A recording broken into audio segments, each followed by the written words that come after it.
Hello, everyone. I'm Sebastián Caballero. I'm from Cúcuta.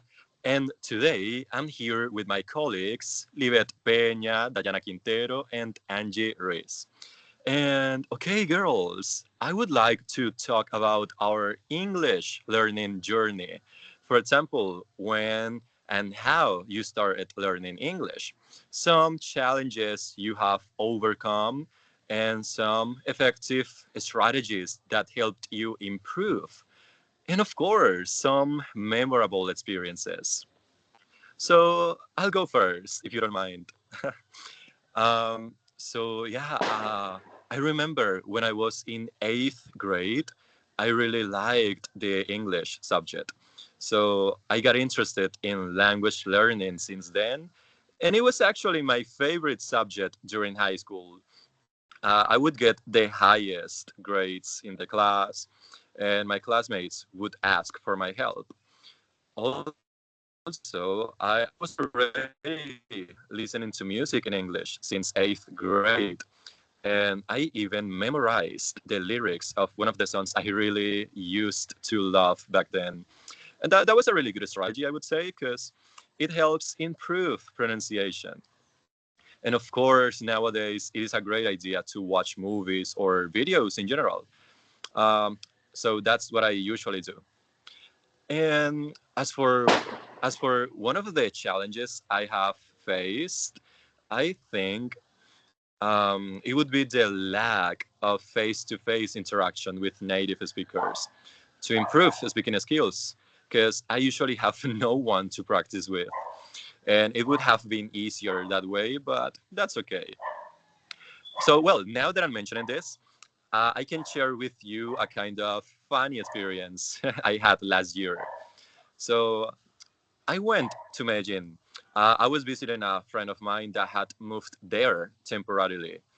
And one night, I decided to go out to one of the most touristic places, which is called Provenza. So I was in a club. Sorry, I was in a club, and there were people from all over the world, which is the usual in that area. Then a girl came up to me and said hi. It was really nice. I was feeling kind of shy because I didn't know anyone. So we started talking, and she told me she's from England. So I thought to myself, oh, wow, this is my first time meeting a native English speaker. Cool. But now I want you to imagine this. We were in a club, right? The music is so loud you can barely hear each other. And on top of that, she is British. She has a really British accent. So yeah, I felt embarrassed because most of the time I couldn't understand what she was saying to me. I had to ask her to repeat it like several times. It was a chaos. My first time interacting with a native speaker didn't go as planned, because that made me realize I still have to get used to hearing the British accent.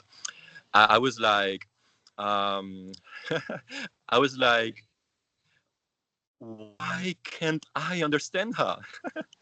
So yeah, that made me think. Do I really understand spoken English?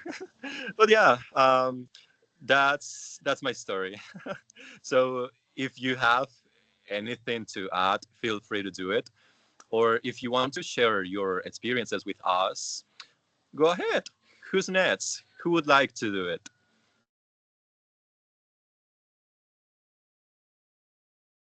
Okay, hello. My name is Libet Peña.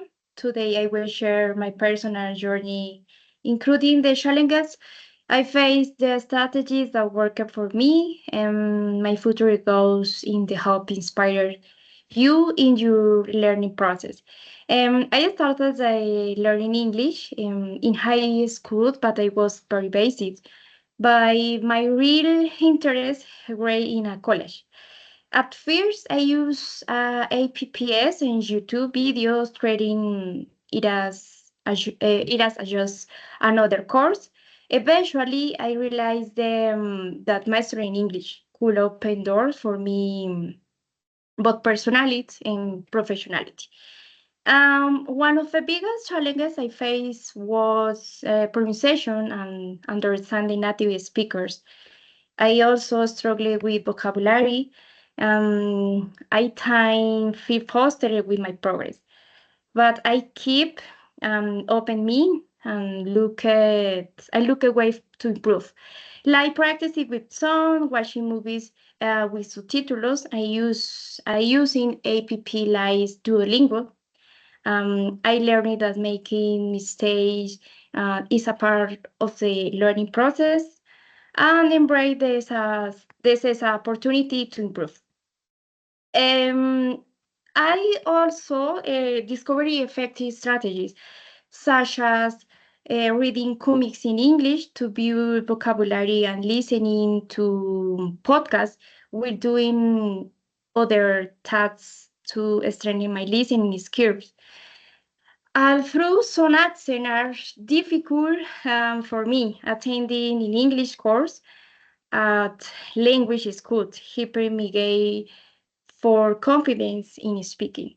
I try to practice every day, even my changing my phone series in English. I remember when I started, I had a bad experience. One teacher to me, this is for you, but I also listening to her was hard, but I also had rewarding experiences. Currently, my English is level intermediate, and will improve of how for will become. I know there is still a lot to work. My goals are to improve my fluency, get an international certification at TOEFL or IELTS, and participate in exchange programs so I can communicate confidently. English is not just a tool, but a way to connect with cultures and continue learning. In conclusion, learning English has been challenging yet excuse me, challenging yet rewarding the journey. I hope my experience encourage you keep going on your own path. Remember that consistency and positive attitude are key. Thank you for listening and for being part of the journey with me.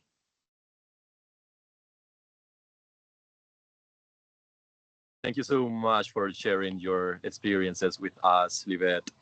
Now, who's next? Who would like to continue?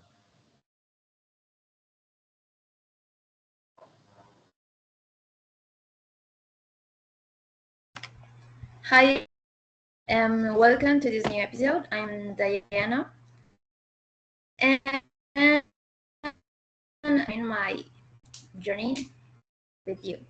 So, my English learning journey began in school. I've always liked languages, but there was something special about English.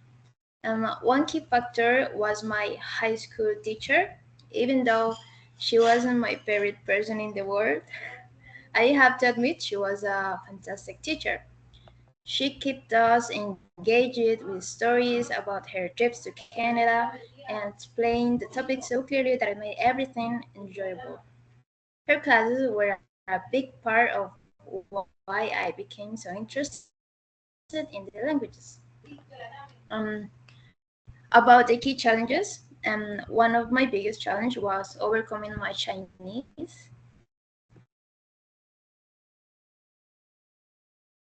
I feel so about asking questions or participating in class because I was afraid of mispronouncing words. Over time, though, I realized that making mistakes is just part of the process. So trial and error are essential for learning a language. As I embrace that, I gain confidence little by little. Now I see mistakes as opportunities to improve.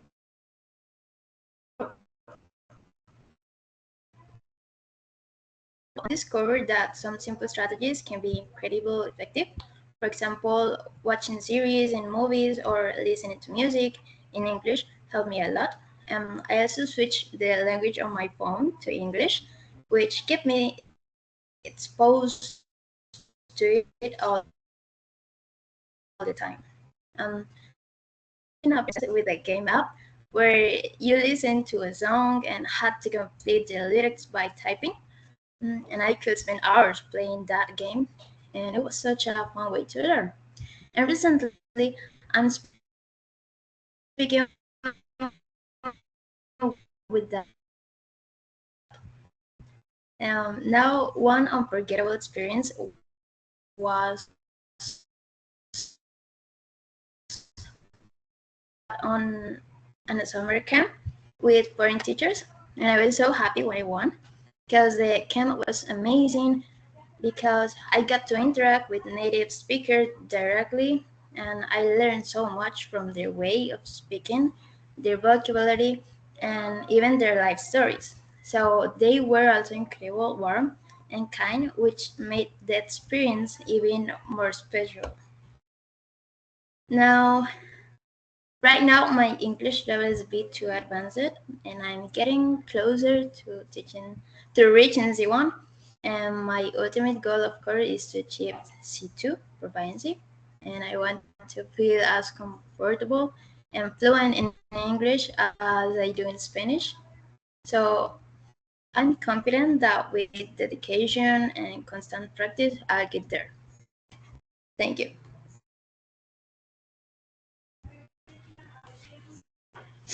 Okay, Diana. Well, so it's my turn. And when I started to learning English, when I was a child in the school, I was always told that I was good at English. And soon as I graduated from high school, I enrolled in this university. So for studying English, but harder. And one of my biggest challenges is grammar and writing, because I usually forget the order of the sentences or letters in a word. And Diana knows better because she lot of me a very time. Like, I don't know, maybe it's like I am like I wear the dyslexic, but no, I'm not. Just I don't know why. But how I face it is reading books in English.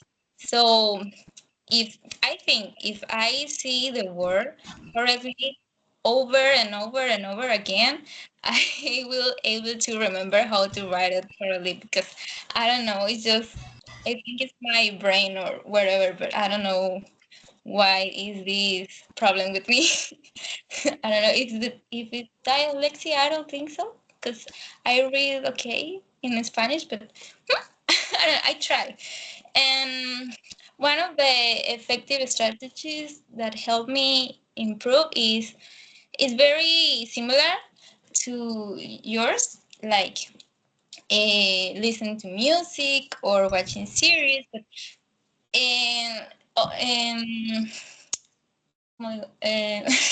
watching series overall, because my boyfriend also is studying English, and we usually watch a movie or a series without subtitles or with subtitles in English, and we none of both understood a word. We usually try to investigate what is the meaning and write it or whatever, so we can improve together. And a memorable experience related to my English is um, in this year when I was traveling to Cartagena, I saw an American and lost in the airport. So I approached him and speaking in English, and I was able to help him to find his gate before he missed his flight to Santa Marta. And that day I realized that all my efforts in learning English were paying off, because I was able to make me understand with a native.